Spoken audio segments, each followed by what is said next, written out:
السلام علیکم second year students.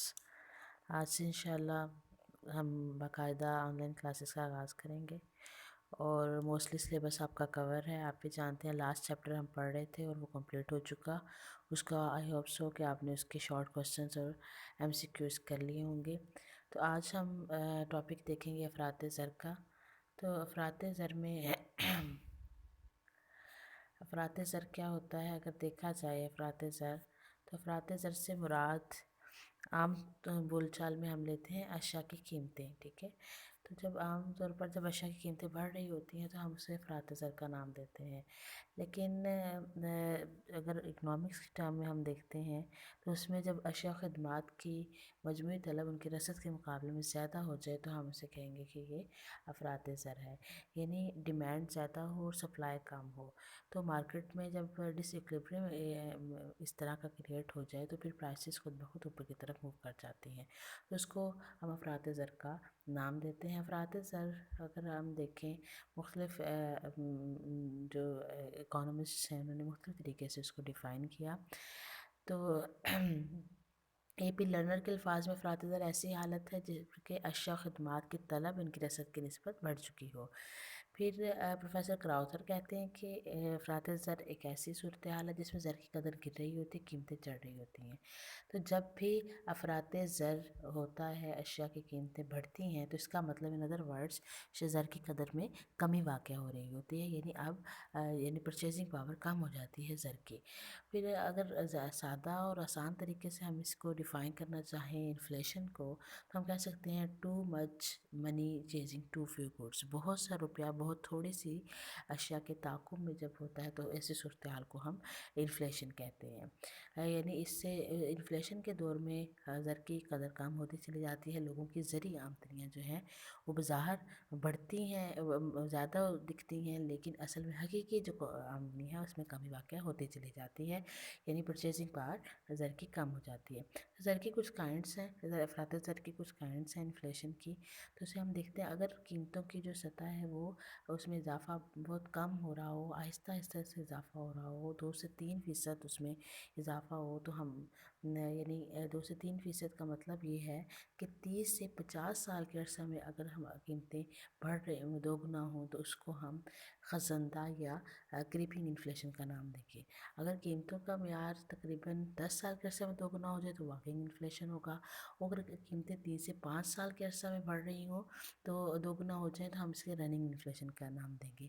اور پھر اگر ایسی صورتحال کا سامنا ہو کہ ہر سال، ہر ماہ، ہر ہفتے جو ہے، ہر دن قیمتوں میں اتار چڑھاؤ آتے چلے جائیں، قیمتوں میں اضافہ ہوتا چلا جائے، تو ایسی صورتحال جو ہے وہ گیلوپنگ انفلیشن یا ہائپر انفلیشن کو جنم دیتی ہے، یعنی کہ اس صورت میں کوئی بھی کسی بھی ادارے کا اس کے اوپر قیمتوں کے اوپر کنٹرول نہیں رہتا۔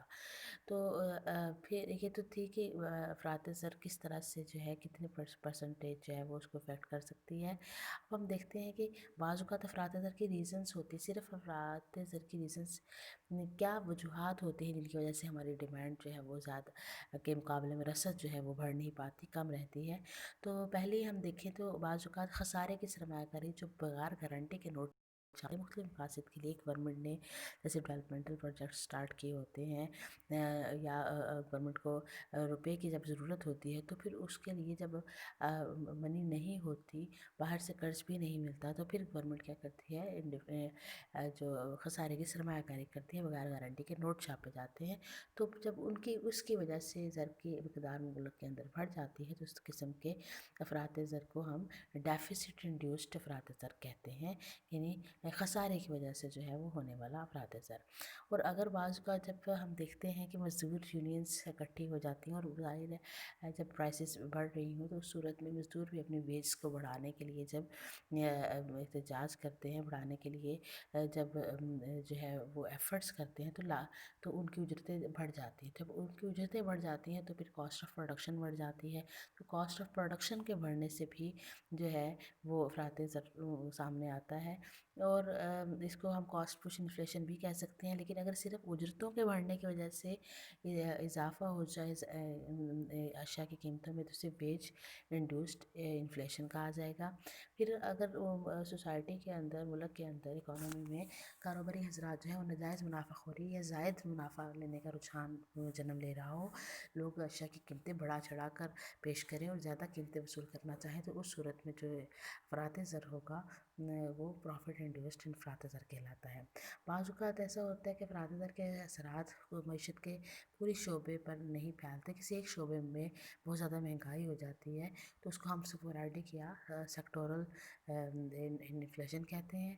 اور اگر قیمتوں کا رجحان پوری معیشت کو اپنے لپیٹ میں لے لیتا ہے تو اس کو ہم کمپریہنسو انفلیشن کہہ سکتے ہیں یا جامع انفلیشن کہہ سکتے ہیں. تو فریڈمن کے مطابق، فریڈمن ایک اور صورتحال کا جو ہے وہ جائزہ لیتے ہیں اور ایک اور صورتحال کا تصور پیش کرتے ہیں. ان کا یہ کہنا ہے کہ اوپن انفلیشن بھی ہوتا ہے اور کلوزڈ انفلیشن یا سپریسڈ انفلیشن بھی ہوتا ہے. اب اوپن انفلیشن کیا ہوتا ہے؟ اوپن انفلیشن کے اکارڈنگ ایسا انفلیشن ہے جو کھلا ہے، حکومت نے اگر کوئی کنٹرول نہیں، جیسے مارکیٹ پرائسز، مارکیٹ جو ایکویلبریم ہے اس کی وجہ سے جو پرائسز آ رہی ہیں، ڈیمانڈ سپلائی کی وجہ سے، ملکی حالات کی وجہ سے جو پرائسز سامنے آ رہی ہیں یا انفلیشن ہے، تو وہ اوپن انفلیشن ہوگا. لیکن بعض اوقات حکومتیں جو ہیں وہ اپنی عوام کو اپنا ووٹ بینک جو ہے اس کو کھونا نہیں چاہتی. تو اس کے لیے عوام کو ایک اچھا سینیریو پیش کرنے کے لیے وہ جان بوجھ کر بعض اوقات سبسڈی دے رہی ہوتی ہیں کچھ اشیاء کی قیمتوں کو کنٹرول میں رکھنے کے لیے، یا اشیاء جو ہوتی ہیں وہ راشن ڈپوز کے ذریعے سے یا یوٹیلٹی سٹورز پر جیسے سبسڈی دی جاتی ہے. تو حکومت جب قیمتوں پر کنٹرول رکھتی ہے تو اس صورت میں اس کو سپریسڈ انفلیشن کا نام دیا جاتا ہے. یعنی حکومت اسے روکنے کی کوشش کر رہی ہوتی ہے تاکہ عوام پر وہ بوجھ نہ پڑے یا عوام میں اس کی ریپیوٹ خراب نہ ہو، ووٹ بینک خراب نہ ہو.